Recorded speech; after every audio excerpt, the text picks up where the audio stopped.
What's up, brothers? Welcome to the final episode this spring semester of Leatherneck Insider. I'm Johnny Jazarowski. And I'm Nick Grunwald. Coming to an end, so does our Athlete of the Week awards. And we close it out with our third annual Athlete of the Year. Hello everyone, my name is Levi Meyerhofer and I'm here with this year's Leatherneck Insider Athlete of the Year presented by Wildfire Bar and Grill, Drew Cisse. Drew, you had a heck of a year here in the purple and gold, your first and only year here, but you racked up some accolades including Defensive Player of the Year for the OVC and all OVC first team. What are some of the memories and some of the moments you're going to take away from this year and remember the most? Honestly, just hanging out with the guys, hanging out with the coaches. I think that we were like a really good family, and we got to spend a lot of time together. So just going to war with my brothers every single day, going to practice, like waking up early, getting in the weight room, just all of that is what I'm going to miss the most for sure. You won both of the rounds of the tournament on our Twitter by comfortable margins too. So what can you say about the fan base that you've grown here at Western Illinois to get you to vote you into this position as Athlete of the Year? I mean, I appreciate it a lot. I mean, I think being here for such a short time, the fact that I was able to like be cool with so many people and like have so many people in the stands like here to watch us play, like it means a lot to me. You know, I think Reagan is obviously like a superstar here, so the fact that she was able to let me win one is very nice of her. But I really appreciate it, and thank you to everyone who voted for me. Yeah, of course, and very well deserved as well. Now that you've wrapped up your collegiate career, what's next for you, either basketball or otherwise? I'm declaring for the NBA draft, so I'm going to be trying to train and hopefully get some workouts, and then hopefully the journey continues on a good path that I have right now. Yeah, it certainly is a good path. Congratulations once again. Thank you for meeting with us today. And for Leatherneck Insider, I'm Levi Meyerhofer with this year's Athlete of the Year, Drew Cisse. And this is signing off. Back to you guys. Cisse met freshman sensation Reagan McCowan in the finals, coming away with 70% of the votes. This on the back of a dominant season in which Cisse finished 4th in the nation in offensive boards and top 10 nationally in total rebounds. He capped off his impressive first year as a Leatherneck by being named OVC Defensive Player of the Year and making the OVC first team. Special teams, special plays, special players. Speaking of McCowan, the women's basketball star announced she's returning to Western Hall for her sophomore season after an impressive freshman year. McCowan averaged just under 20 points per game and became WIU's first women's basketball player to earn season accolades as she picked up OVC Freshman of the Year honors and was also named the All-OVC First Team as well as the All-Newcomer Team. The news comes after McCowan announced she was entering the transfer portal back in late March. Over on the track, Aaliyah Adams is continuing her historic season. Last weekend at the Drake Relays, Adams started things off with a third-place finish in the Women's Championship triple jump, leaping 40 feet 11.5 inches. Adams also added a second-place finish in the long jump, jumping 19 feet 10.25 inches, the 4th best in program history and a personal best for her. Toriano Tate set a new personal best in long jump, jumping 24 feet 9.25 inches, which is the 6th best in program history, and earned him a second-place finish. Renee Ragland finished 3rd in the long jump, jumping 19 feet 11.75 inches. The relay teams also had strong performances. The men's sprint medley relay team, consisting of Malachi Barandilla, Lucas Burmeister, Jaden Young, and Richard Brown, had a 5th-place finish. The women's 4x400, consisting of Monique Remy, Nikita Kessling, Sophia Nyers, and Breeza Durr, came away with a 2nd-place finish. Just 2 years ago, the program only brought 1 qualifier to the Drake Relays. This year, they had 28, a drastic improvement to the track and field program. Heading over to the links, WIU men's golf team finished up their spring season at the OVC Championship in Muscle Shoals, Alabama, placing 8th overall. Leatherneck Insider reporter Luke Little got a chance to talk with men's golf head coach Leah Beal-Lukarinen about the season. Strong open to the spring season, with an individual finishing in the top 5 at the ASU Spring Classic. The WIU men's golf team would continue the individual success with a multitude of top 5 finishes, with the pair coming at the end of the season, with 2 medalist finishers at 2 of their last 3 meets.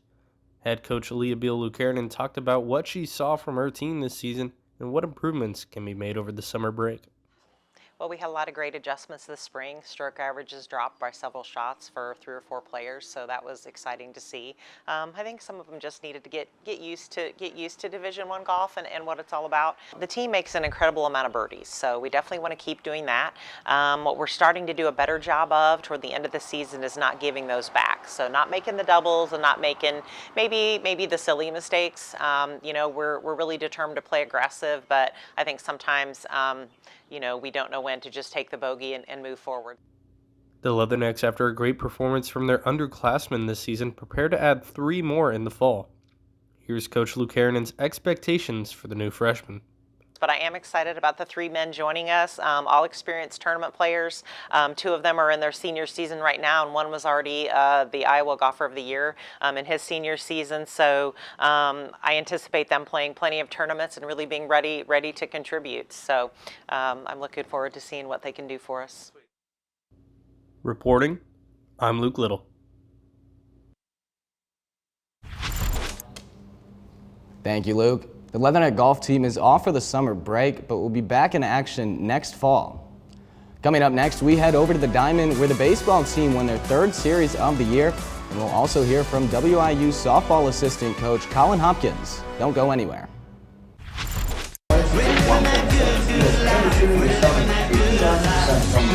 Not W? It's not W, it's W. W.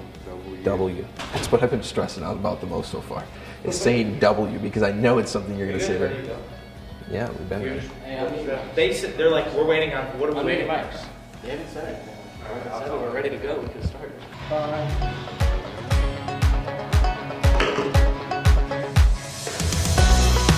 Hello everyone, I am Will Thomas. And I'm Dane Mackley. Welcome to this week's edition of Leatherneck Insider.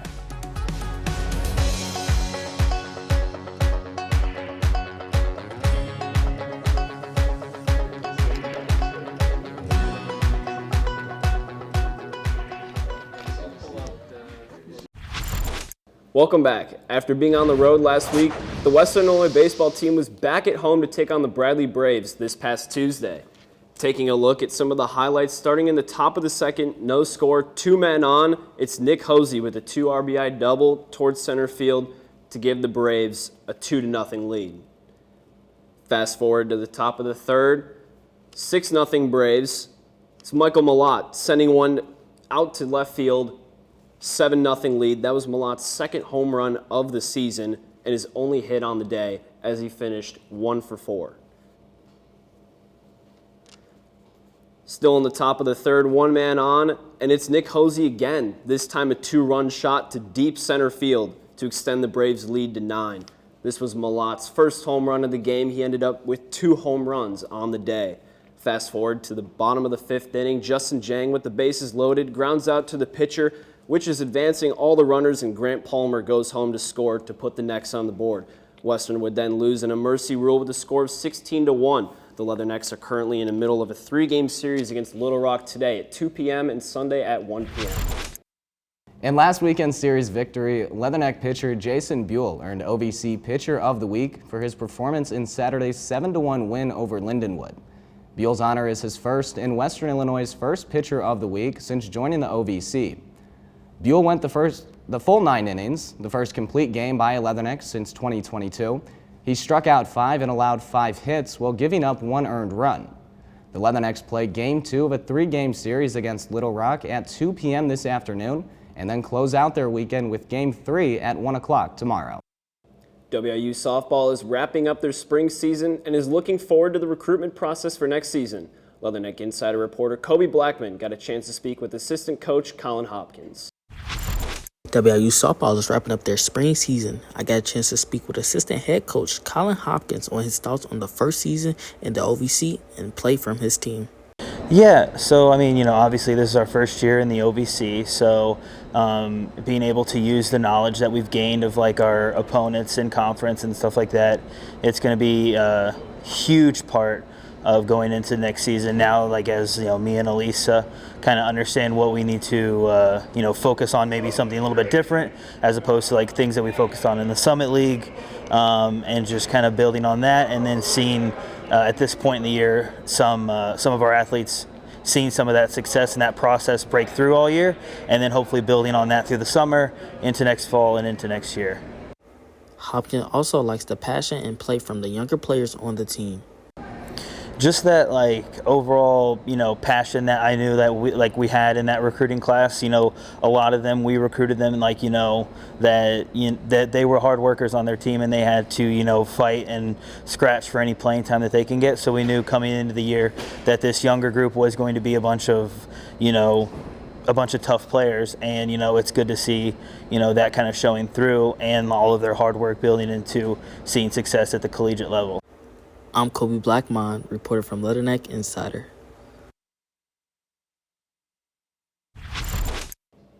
Thanks, Kobe. The team will end their season at home in a 3-game series starting today against Southern Indiana.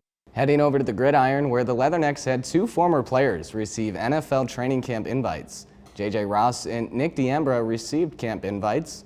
D'Ambra was a long snapper for the Leathernecks from 2019 to 2021 before transferring to Fresno State. D'Ambra received an invite from the Denver Broncos, while J.J. Ross played defensive back for the Leathernecks from 2021 to 2023 and got an invite from the Seattle Seahawks. We wish J.J. and Nick the best of luck as they compete for a roster spot this spring. After the break, we'll get a look at the WIU men's and women's spring seasons, and Luke Little joins us in studio to discuss the NFL Draft. You won't want to miss it.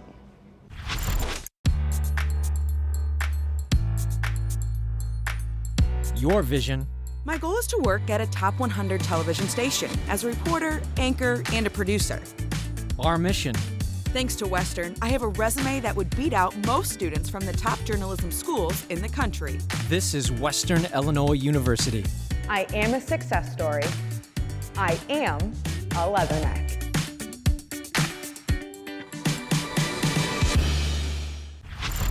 We're back inside the studio.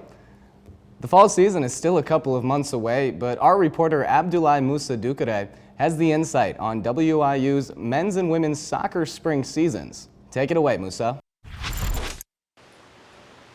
Thank you, Johnny and Nick. Well, women and men both have concluded this spring season last week.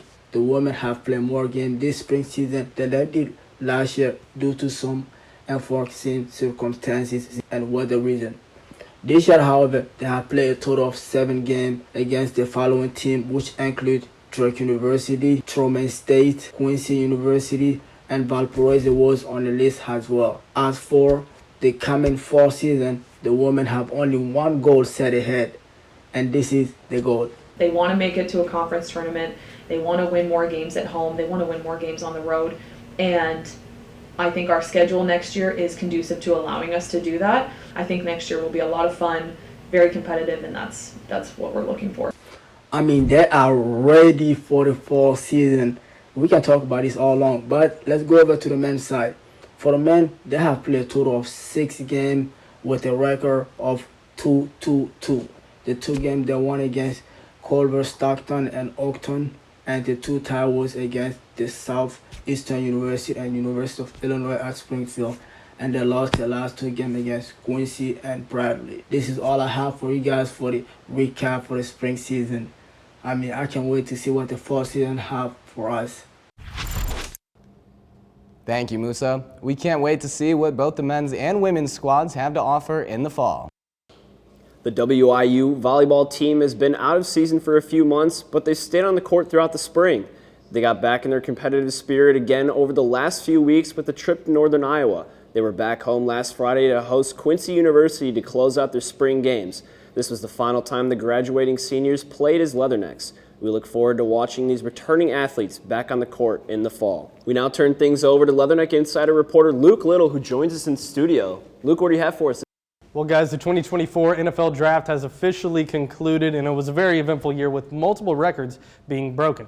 The top 4 picks in the draft went as many expected them to. Caleb Williams going first, along with 2 more quarterbacks going at the 2 and the 3. The first round was full of offensive talent, with a total of 23 out of the first 32 picks being offensive players, which is now an NFL record. Along with this, the first 14 picks in the draft were all on the offense, which also breaks the previous record of just 10 in a row. Now, these are not the only record-setting numbers. Maybe the most popular of them all is the amount of quarterback talent that was taken in the first round. A total of 6 quarterbacks flew off the board in round 1, which marks the second time in NFL history, with the only other draft class being the 1983 draft. Now, the records aren't done there. There are 2 tying records as well, with the highest number of tackles at 8 and wide receivers at 7 taken in the first round. There were some interesting picks in the draft, with the most memorable by the Atlanta Falcons, who picked up quarterback Michael Penix Jr. This pick was surprising to many because they just signed quarterback Kirk Cousins for 4 years and $180 million. This raises many questions regarding Penix Jr.'s age, which will be 24 by the start of the season. The Chicago Bears had possibly the most pressure on them in this draft with the first overall pick.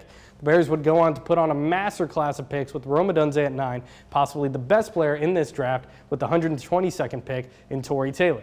This was a phenomenal draft class with talent on both sides of the ball like we'd never seen before. There are many players in this class that will go on to make great impacts on their new teams. But what about you guys? What do you think? Who was the best pick in this draft?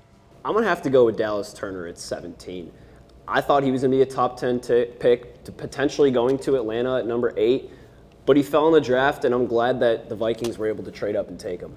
Yeah, it was a good pick by the Vikings there. Great value on Dallas Turner. But I really like what the Las Vegas Raiders did at pick number 13. Brock Bowers is a huge addition. If we're talking just pure talent, he's a top 5 prospect in this draft. So whoever ends up under center out in Las Vegas is going to have one heck of a weapon to throw to. For sure.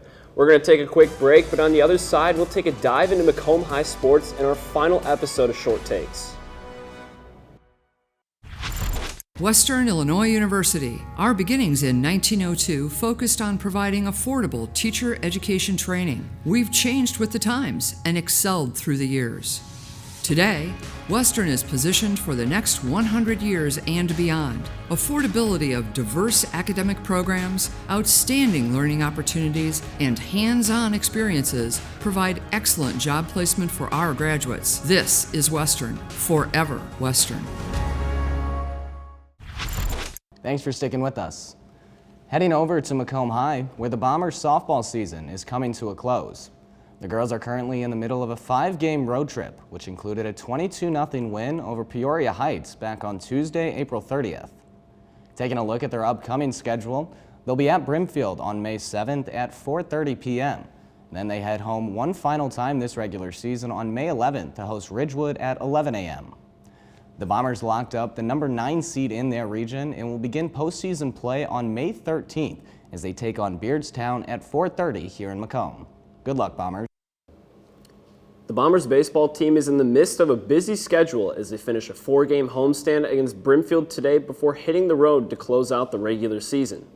Taking a look at their upcoming schedule, the Bombers take on the Indians today before heading home down south to Quincy Notre Dame on Tuesday the 7th and then close it out on Beardstown on Wednesday. All games start at 4:30. The Bombers will be getting regional play on the 13th against Hamilton at 4:30.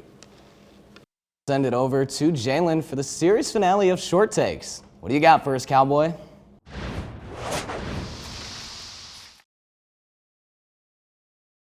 All right, thanks guys for that great introduction.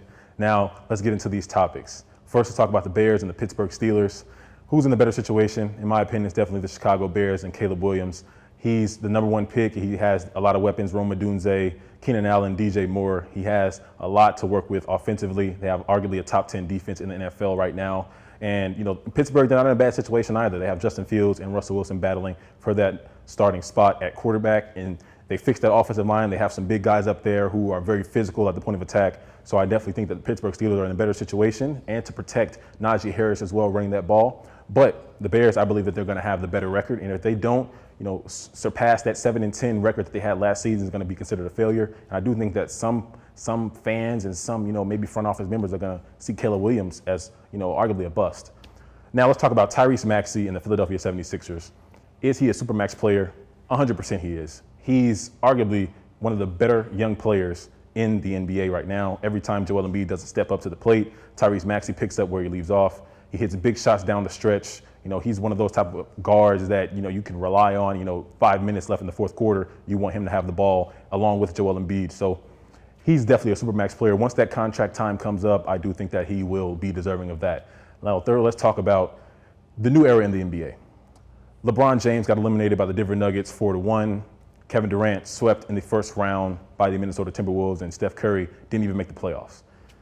Those 3 guys have dominated the decades, in recently. And now you have Anthony Edwards, you have Shea Gilgeous-Alexander, you have Jason Tatum, you have Ja Morant, young guys like that who are transcending the game and moving the game into the next era. I do think that those three guys, those three vets, they don't have that much time in this game anymore because of all these young guys and young talent, especially in the Western Conference with Sacramento, Minnesota, Oklahoma City, teams like that. So, this new era, it's pretty exciting, and I do think that it's going to be more exciting than past eras. Now, fourth, let's talk about, out of those three vets, who's more likely to win a championship first? I think it's Steph Curry, because it's easier to build around Steph Curry. You have young pieces there. You have Jonathan Kuminga. You have guys like that who can kind of help Steph Curry take some of the pressure off of him. And if you bring a guy in, in free agency, maybe Paul George or someone like that, he can definitely relieve Steph Curry at times. You still have, if Klay Thompson wants to come back, on a league minimum, maybe he will do that. You still have Draymond Green who can facilitate things of that nature. But I do think it's Steph Curry because, he's the best shooter ever. And I do think that building around shooters is pretty easier. Now, fifth, guys, I know that we've never talked about horse racing in short takes before, don't really know much about it, but I know odds, and Fierceness has 5-2 odds to win the 2024 Kentucky Derby, and that's who I'm going to go with. You always have to, and in my opinion, you have to go with the best odds. You have to go with the best horse. I do think that Fierceness is going to take it all the way. And I just want to say thank you guys for, being here for Short Takes. I appreciate everyone who listened, everyone who watched. It's going to be the last episode. Send it back to you guys, Johnny and Nick at the desk. Who do you guys think is going to win the 2024 Kentucky Derby? I like the pick, Jalen. I'm going to go with Catching Freedom. He's got 8-1 odds. He was trained by Brad Cox, one of the better trainers in horse racing. He won the Derby in 2021, ridden by Flavian Pratt, who won it in 2019. So a lot of experience there. I'm also going to go with the dark horse pick, Domestic Product. Okay. The jockey, Irad Ortiz Jr., won the Eclipse Award 4 times. It's basically the award that goes to the best jockey annually. Right. So going with some experience there, a little bit of odds, 30-1. I like the experience. You can never go wrong with that. I'm leaning more with the favorites. I'm going with Sierra Leone to win the first race, as everybody's vying for the Triple Crown this year. But my long shot is Society Man at 50-1. It's going to be an interesting day. For sure. Stay where you are. We're not finished yet. We've got some more national news on the other side of the break, and one Olympic athlete is making a return to the competitive scene. Taking me home, taking me home. Here, I engineer the future. Taking me home, bring me back. Here, I have countless opportunities. Taking me home, bring me back. Here, I do research. Right here at Western. Welcome back inside Sully Hall. Heading into some national news, we have some big news surrounding the Kelsey brothers. Jason Kelsey will reportedly grace our TVs this fall, but not on the football field. The Athletic reported the former Philadelphia Eagles center will be featured on ESPN's Monday Night Countdown. Kelsey retired from the NFL this season after 13 years. Even with the big news gig, the 36-year-old is planning to continue new heights, his podcast with his brother Travis. Travis Kelsey, who is dating Taylor Swift, reportedly became the highest paid tight end in pro football. Kansas City Chiefs tight end Travis Kelsey has signed an extension that his agency says will make him the highest paid in the NFL at his position. The 3-time Super Bowl champion announced the deal in a video posted by the team on social media. He called it an honor to be in Kansas City and said he can't wait to get after it these next 2 years. Kelsey's 2-year extension is worth a reported $34.25 million. His yearly average of more than $17 million edges out Giants tight end Darren Waller's yearly paycheck. 3-time Olympic gold medalist Gabby Douglas returned to competitive gymnastics last weekend after an 8-year hiatus. Last Saturday, Douglas qualified to compete as the U.S. Championships put her on a path to compete at the Olympics in Paris this summer. Douglas came in 10th in the all-around in Saturday's competition, but her scores on the vault and the balance beam qualified her to compete in those 2 events at the U.S. Championships. To compete in all 4 events, the 2012 Olympic all-around champion will have to file a petition. Prior to Saturday, her last gymnastics competition was at the 2016 Olympics in Rio de Janeiro, where her team won the gold medal. Well, Nick, that's all for us. Last episode here at Leatherneck Insider. It's been quite the ride, man. It has. Graduating next week. Fingers crossed. That's what we're hoping for. Well, I want to give a big shout out to Q. We wouldn't be able to do this without him. Big thank you to everyone in the crew for the past couple of years. None of the hard work and all this would be possible without you guys. It's been quite the ride. It has. Special thanks to Baldwin for all the behind-the-scenes photos that he's given us. It's captured a lot of moments. Definitely has. Well, that's all the time that we have for you today. Be sure to give us a follow on Instagram and Twitter at InsiderWIU as well as TikTok. For one last time, I'm Nick Grunwald. And I'm Johnny Jazarowski. Have a great summer, Leathernecks.